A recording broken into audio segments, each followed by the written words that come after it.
Oh, Hi, I'm Eliz Greene, author of Stress Proof Your Life. And the best advice I ever received was you're either teaching your children or they're teaching you. ooh, I know. ooh. Who I told you know. that? My cardiologist. Oh, you're a cardiologist. So way back Well, when way back when. okay. So you might remember, because Phil and I have known each other a long time, but not quite as long as this story is. No. When I was 35 years old, I had a heart attack right before my twin girls were delivered. And so they were 2 months early. It's a whole story. It's why this exists. Uh, but um, as you might imagine, having infant twins and trying to recover from heart surgery and all of that led to a lot of exhaustion. And I was talking to my cardiologist, who indeed saved my life on the day that the girls were born. And he is also a parent of twins, which was really very helpful. And I was talking about how, they were crying and they were just keeping us awake and not letting me have enough sleep. And I'm like, they're just little, I got to do what I got to do. And he said to me, and they couldn't have been more than 3 months old at this point. And he said to me, either you're teaching them or they're teaching you. You have to decide which you want to happen. And it was like, oh, and that was really great advice. Wow. Wow, wow, Yeah. wow. And So sometimes as they get older, they do get to teach you, but it is a choice. so talk to me about that, right? Mhm. How's that helped your business though? Because I'm sure it Oh, has. that's a really interesting question. How has it helped my business? I think a lot of what I do is talk about choice. And that's in my world, in my work, I talk about stress and heart health. Most things related to stress and heart health are about making choices. So if you're constantly thinking when you're bringing up your children, okay, am I teaching them or them? Are they teaching me? Are they setting the rules or am I setting the rules? Those are choices. Same works in terms of what we do for our health, for our well-being, for our sanity. It all works. And that's what I've done. Probably true in making choices in terms of what I'm going to do with my business as well. Is it time to write a book? Is it all of those things? Just making conscious, intentional choices. Wow. I love that. I think there's so much there, right? I mean, that's so interesting that you say that, right? Time to write a book. So I remember Mhm. when you decided, I'm finally going to write this book because you had a Yeah, different book that was I did. wonderful, but very short and It was. not nearly as comprehensive as this one. Mm-mm. And so how'd you make that decision? How did you make the decision to write Stress Proof Your Life? Ooh, well, uh, really, that started with a moment where it was one day about probably almost 10 years ago now when I was up for a couple of really big jobs with companies that everybody would know. And I found out on the same day that I didn't get them. And the same person, the same speaker, got them. So two to the same person. And this person, she is a Hall of Fame speaker. She is like uh very gifted speaker, but also has this really interesting body of work. One of those clients was mad that her boss chose that person over me and told me exactly why they hired her instead of me. I know. Very, very generous. That And never happens. I know it doesn't. It doesn't happen ever. But she sat down and said, "Here are the things." And there were things like her fee, that other speaker's fee was 3 times as big as mine. Now, I know. And I had quoted a big fee at that point. And for me, And what I found in the process of her telling me all of those things was that I didn't know the arena I was playing in, and I was woefully unprepared for it. So I can't just decide my fee is 3 times higher and go, well, that's how much, because her boss said, well, she's 3 times more than Eliz. She must be 3 times better. That was the decision. So that coupled with her, unique body of work she had a really great book and system, that she had semi-celebrity status. She'd been on TV a lot. Now I'm trying to get all of them. Oh, she looked like she'd been there before. She had the right kind of testimonials and the right names on her client list. So those things I looked at and said, wow, I was not well prepared for this at all. I do want to compete in that arena. I have some work to do. Those were all things I could fix, but I had some work to do. And one of those, the big pieces, was having a unique body of work that was purchasable by corporate America. So like 7 years later, right? Like it took that amount of work to get here. Like I'm a 7-year overnight success, right? Like yes, I have this, but it took a lot of work. It was research study on job stress. With my initial data group was 4,000 people from all over the world in all kinds of different job categories and industries. So it was an investment, a choice to invest in my work, in writing the book, to propel everything along the line so that I could play in that arena. And now I play in that arena, which is lovely. Wow. That's awesome. That is awesome. Well, let's talk about that though, because that can cause a lot of stress. Sure. Knowing that you're not yet where you want to be, and not just knowing that, but then bang, getting smacked right in the face with, and by the way, here's exactly why you're not ready for this. Right. And then making the choice, right? So talk to me about what went through your head, Eliz, as you're hearing this and thinking, well, I didn't think, are you thinking, well, that isn't important, or what are you thinking? So I'd be lying if I said it didn't sting.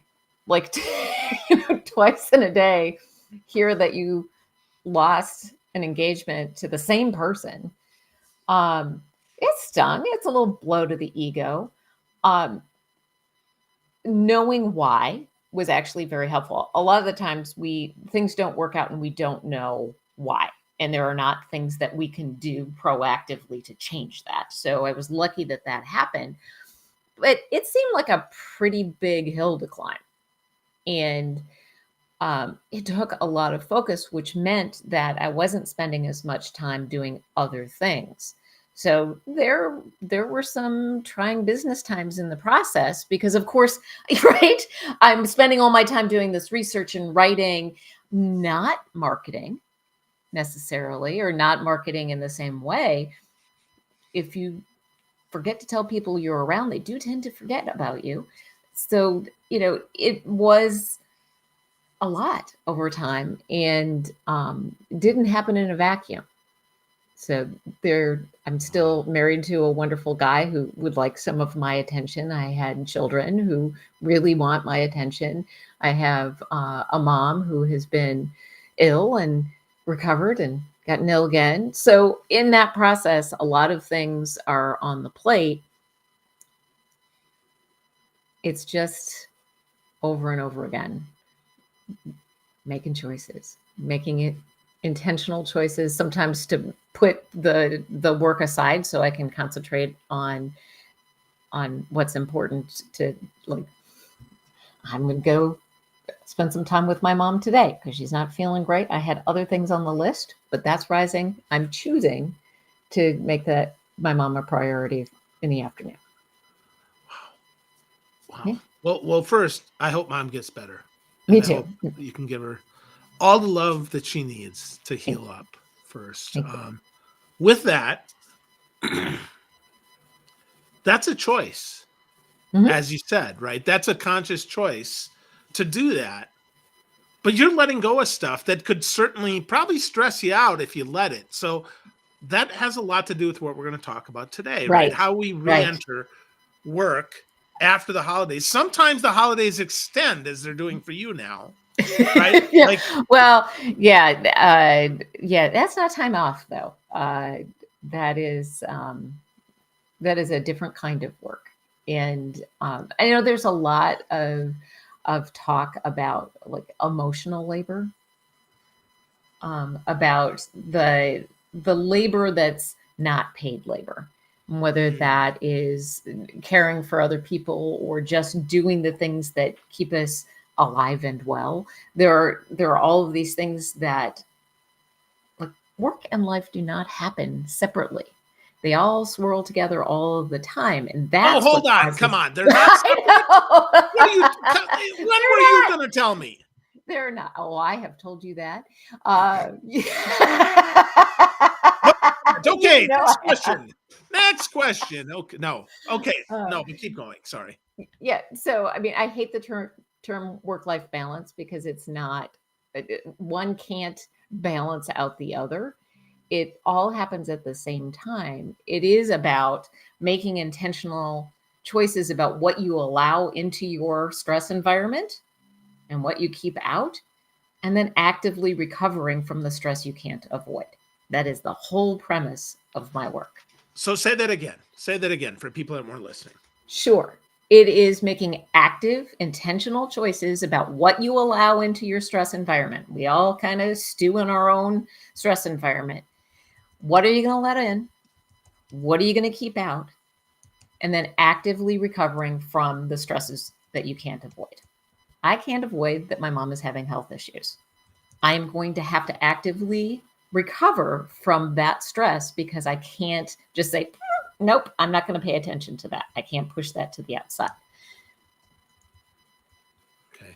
All right. Okay, so that's a mouthful there. I'm just thinking. I'm replaying what you said, right? Active intentional choices. Okay, I got that, right? Letting in and keeping out. Okay, I got that, and then actively Mhm. recovering from the unexpected. Okay, I got that. So let's you did a good job there of giving us the active intentional choices, and I think for a lot of us, just knowing that we have a choice, I think is helpful. Mhm. But how the hell do we know what we keep in and what we keep out? Like, how do we know that? Like, is there, I've got glasses. Can I buy some extra spectacles that help this look better or what? So, not to keep going back to this, but there's an exercise in the book Mm. about how to um, do something I call stress ecology. So, Ah, examine what's in your stress environment, evaluate those things about whether or not they're enhancing your life or detracting from it in terms of what you hold most important for your life, making decisions about whether they stay or you push them a little bit to the outside or you push them way to the outside. And then what are the things that you can't avoid? Maybe your job is stressful, but you need to stay in your job because that's what pays for all of the other things, right? We live in that environment. in a real Um, world, yeah. in the real world, we don't all go, well, I'm going to go get, my dream job that allows me to have fun, every day for all of the hours of the day. No, no, there's stuff. I love my job, but there are stuff about it that I don't like that causes me stress. Of course there is. So reevaluating how you feel about some of that stuff and recognizing that that job that maybe causes you stress also enhances your life because it gives you the benefits and the numbers on the check that allow you to have the life that you do. So part of it is really looking at the value of that thing that may be causing you stress, but also if you can't move that out completely, really paying attention to the impact that it has on Mhm. your stress and actively recovering from that because our bodies are really smart. When they sense something in your environment that's stressful, cortisol pumps into your system. It does all of these things that it's supposed to do. It raises your blood pressure and your heart rate, makes your blood stickier. So, for example, if you got in a car accident, maybe you won't bleed to death. It also makes your brain completely focused on the task at hand. All really good if there's something that's an emergency in your stress environment, right? All of that's fine. It's also what makes things fun and exciting, right? So deadlines are stressful for a reason, right? Because that gives us that little zing so we can get the job done. So stress isn't good or bad. It's just a natural reaction to what's in your environment. However, if you live your life at this high stress, high cortisol level all of the time, none of us need higher blood pressure, higher heart rate, and stickier blood. That's not good for us. So we need it to come down every once in a while so that we can recover from what we're asking our bodies and our brains to take care of. And when we have all that cortisol flowing around our brain, it doesn't really think critically or creatively very well. So it's, when you're trying to write an article and you're super stressed, it doesn't work very well. Oh, so that's been my problem the last 10 years. Could Is be. too much cortisol, Could right? be. That's probably why I gained some weight, why I was not Oh, creative because absolutely. right? I mean that just makes so much sense. So friends, Yep. if you're listening to this, right? Liz's book is Stress Proof Your Life. Chapter 5 talks about Mhm. that stress ecology. So take a Mhm. peek at that for sure. So but that makes so much sense. And when you say it, it seems like that's so obvious, but we don't think about that. We don't think We about that. Why we is that? don't think about that. I don't. I don't think that we are acclimated to the idea that stress is first just a natural reaction that happens in our body. We're all told that stress is bad. Like, you need to calm down. You need to have less stress, whatever. Stress isn't the problem. Cortisol, high cortisol levels, and unrelenting stress triggers are the problem. So if you are constantly triggering that stress response, whether that's through things in your environment or uncertainty. Uncertainty isn't like other things in your stress environment. It just constantly is that stuff that sort of chews on your brain in the middle of the night. It's like you wake up in the middle of the night and it's like, and you can't get back to sleep. That's uncertainty, right? And so it just keeps that stress trigger going and that cortisol level high. You have to actively be able to shut it off. But the cool thing is your body's naturally inclined to do that. Sometimes we just have to give it a little help. And so there are ways that we can signal our body, and we actually know these things. We just don't think about them as little messages to your body to like calm the heck down. So anytime you raise your heart rate up, leave it there for a little bit and bring it back down, that is a signal to your body to let that cortisol out of your system. That's why exercise is great for dealing with stress. And for a lot of people, just moving around can bring that cortisol level down, which is great. And it's also good for you. So it's like this high potency activity. But you don't have to get all sweaty and run around in order to get your heart rate up and bring back down again. If you are a sports fan, like I am a big women's college volleyball fan. Now there's women's professional volleyball. Same thing. Best spectator sport ever. If you're a fan like me and you're on your feet and you're yelling and you're, cheering for your team until they get the point, and then you sit down and you feel that little like where everything's just sort of settling and you get that sort of like, ooh, that's cortisol leaving your body. So you don't necessarily have to get all, sweaty and exercisey in order to have that same benefit. And anytime we change our breath when we're stressed, we take little short breaths. Anytime we lengthen and deepen them, that's another signal to your body to let go of that stress. That's why for lots of people, meditation, yoga works really well.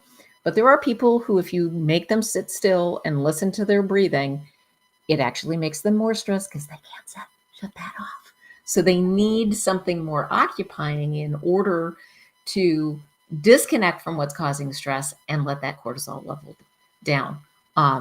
So singing, for example, is a really great way. If you're singing in a choir and you're paying attention and it's very occupying, you're letting your brain disengage, you're lengthening and deepening your breath. Great way to lower stress. What about karaoke? Will that Sure. work for me? Because I can't sing Absolutely. in a choir. I'm not that talented. I used to be. Absolutely. So talk to me about that, right? Like talk a little bit more about the music part because that's fascinating to me.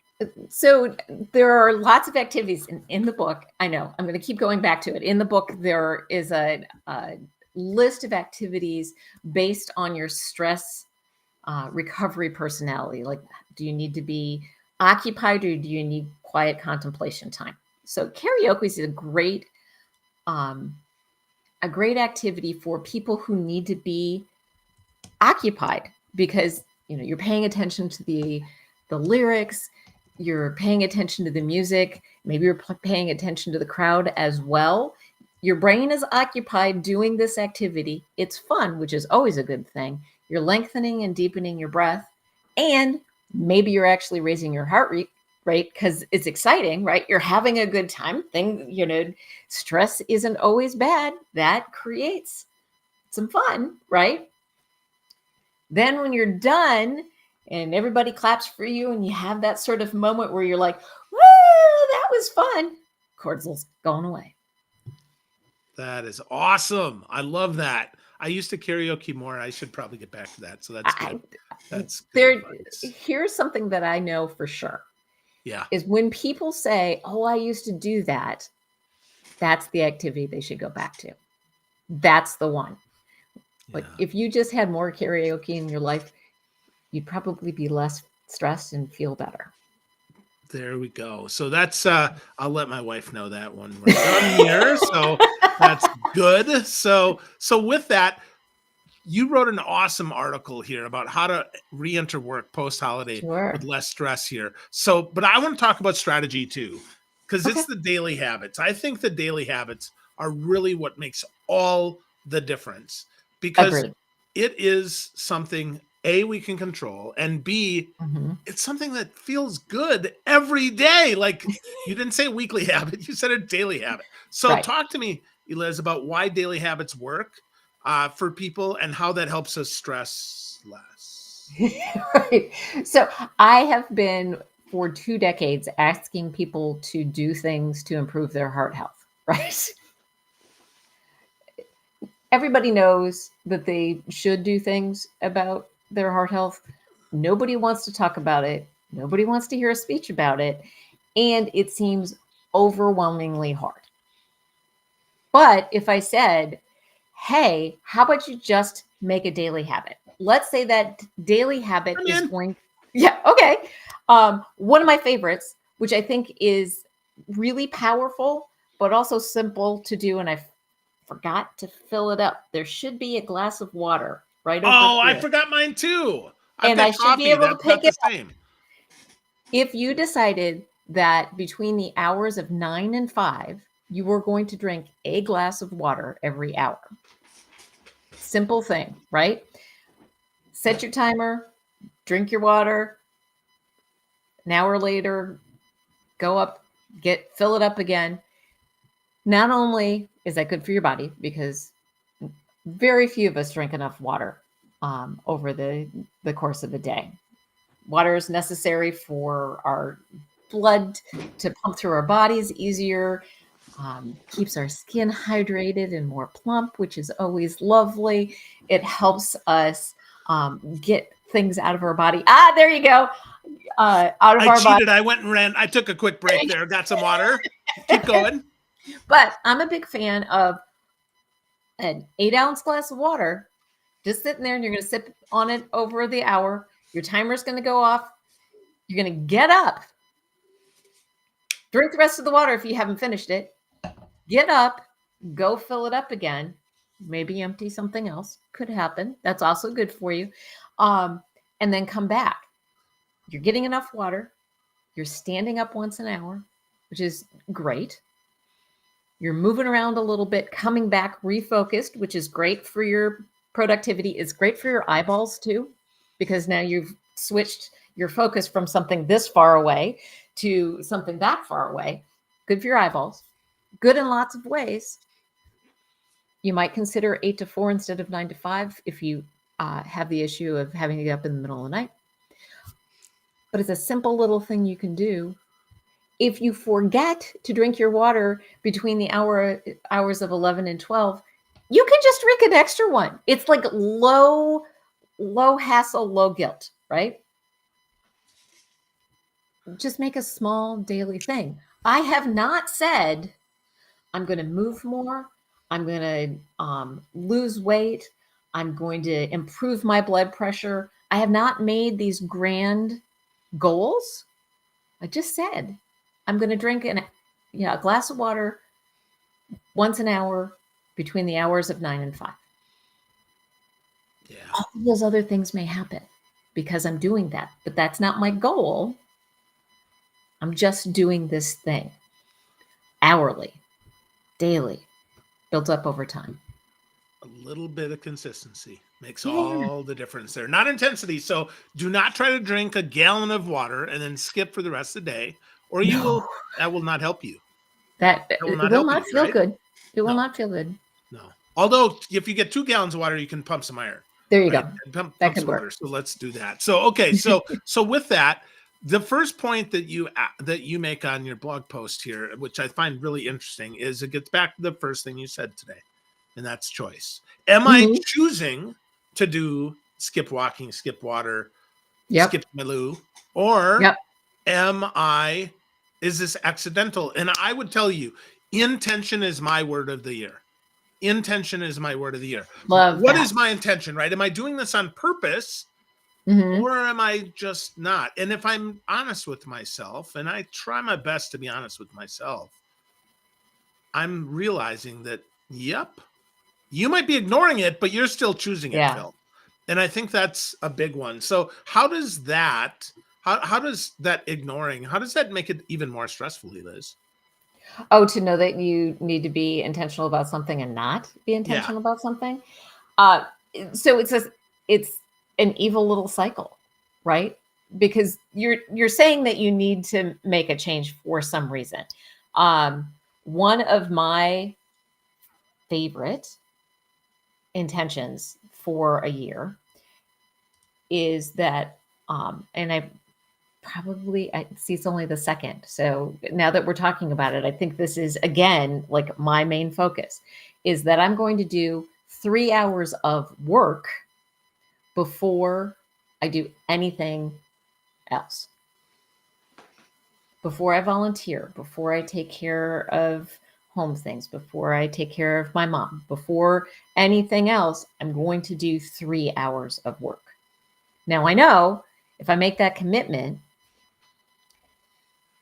it is going to make a difference because what happens is I'll get started in the morning and I'm like, well, I'm just going to take care of this little thing, or I'm going to make these phone calls for my mom, or I'm going to, and then all of a sudden it's 4 o'clock and I've not done any work in my business. Yeah, no, that's not good. And then I'm stressed because I should have done it. Maybe I didn't send out the contract I was supposed to do. Maybe I didn't follow up on a lead that I was supposed to. And then that stress keeps building and building and building. It's the stuff in the middle of the night that's chewing on your brain saying, yeah, you don't want to sleep right now. You're going to think about all the things you didn't get done because you were doing that other thing that you shouldn't have been doing because it's not actually going to earn you money. So that works really well. 3 hours of work before I do anything else. Now, does that happen every day? No, because things happen, right? Things happen. Had to make doctor's appointments for my mom today. Didn't wait until I had done 3 hours of work because that took precedence. But you chose it. I chose it. Right? And the most important thing is that I know why I'm making that choice about 3 hours ahead of time. And I know why I'm making the choice not to do it today. I have gone through those questions, and you alluded to them. So it's like, why am I choosing to do this? Like, I'm choosing to do this because right now that's more important than the 3 hours of work, and I'll get those 3 hours of work after we're done here. And then the next question is, how do I feel right now? And what are my intentions behind making this choice? So knowing that I'm making this choice because I know it's important to make these phone calls first, and I'm feeling like I have enough breath in my day that I will get to the 3 hours of work. And then the third question is, skipping this, not doing those 3 hours, does that align with supporting what I want for my year? So here's what I left out on the I'm going to do 3 hours of work before I do anything else intention. There has to be a because. Now, our good friend Jerry O'Brien has a whole book about the power of because, talking about marketing. But because is a very powerful word. And if you say, I'm going to do 3 hours of work before I do anything else because I want to earn enough money so my husband can retire sooner, right? Because puts the motivation behind the intention. Yeah. Right? So now I'm not just making the decision to not do those 3 hours of work in the morning. Like, am I going to fit it in? Whatever. It's a decision about, am I supporting that thing that I want over? When I was recovering from my heart attack and everything else, I was supposed to be getting on the stupid bike in the family room on the stupid stand. I was supposed to be doing 30 minutes of cardiovascular exercise every day, which I was not doing until I figured out the because. And it was really a moment that was life-changing when my husband sat me down one evening and called me on the carpet about not doing the work that I was supposed to be doing in terms of exercising. And I had, like we all do, a laundry list of other things that were taking priority and why I just didn't get on the bike. Now, to be fair, I didn't get on the bike because I didn't want to. Wasn't fun. Didn't like it. I was a dance teacher and a choreographer before my heart attack, so never had to make time for exercise. So I didn't do it.